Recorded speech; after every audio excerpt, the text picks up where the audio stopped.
In Star Wars: The Rise of Skywalker, it is revealed that Rey's father is the son of Emperor Palpatine, but the answers as to how her father was created, how he survived all those years, and how he escaped Exegol's cloning laboratories in the first place remained a mystery. Rey's father was the offshoot of Palpatine's genetic research, a strand cast similar to Snoke but not of identical genetic material who'd survived but who'd also failed to inherit any of his father's innate connection to the Force. Because of this, the boy was a failure to Palpatine, and to those on Exegol, he became known purely as the Abomination, a despicable creation unworthy of status or any semblance of recognition on his home world. The Abomination had been given no name, no one spoke to him, and very few even acknowledged his presence. But for a reason unknown to the boy, he had been protected by his father, kept alive for future research perhaps, and ultimately destined for a life of misery on Exegol. But somehow, the boy had managed to escape. He'd made it off the dark, stormy rock, he'd escaped his father's eternal prison, he'd found work, he'd fallen in love, and he went on to father a child. The question is, how did he manage this? And the answer, provided in the canon novel Shadow of the Sith, is sure to surprise you.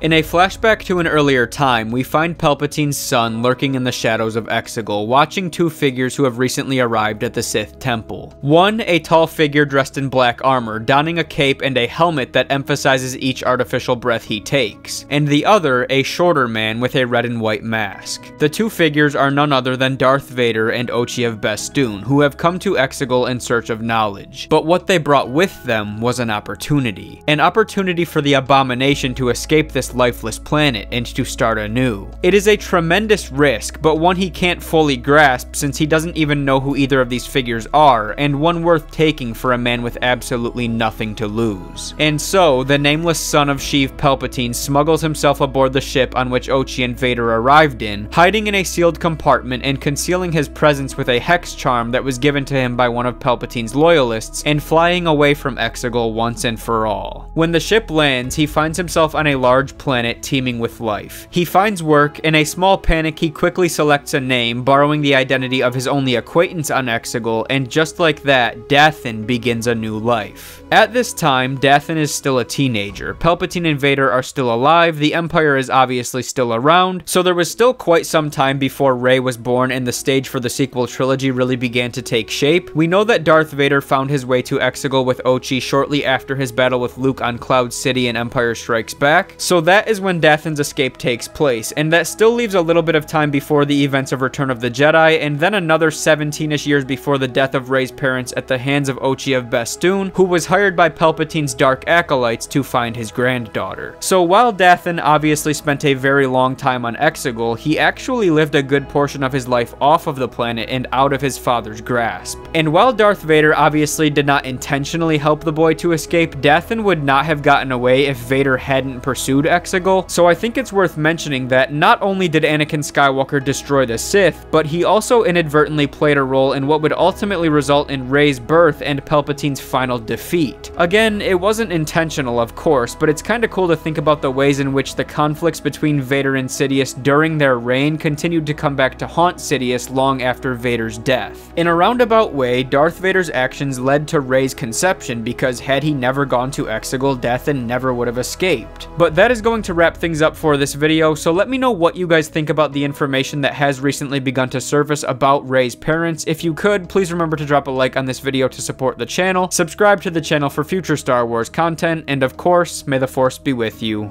always.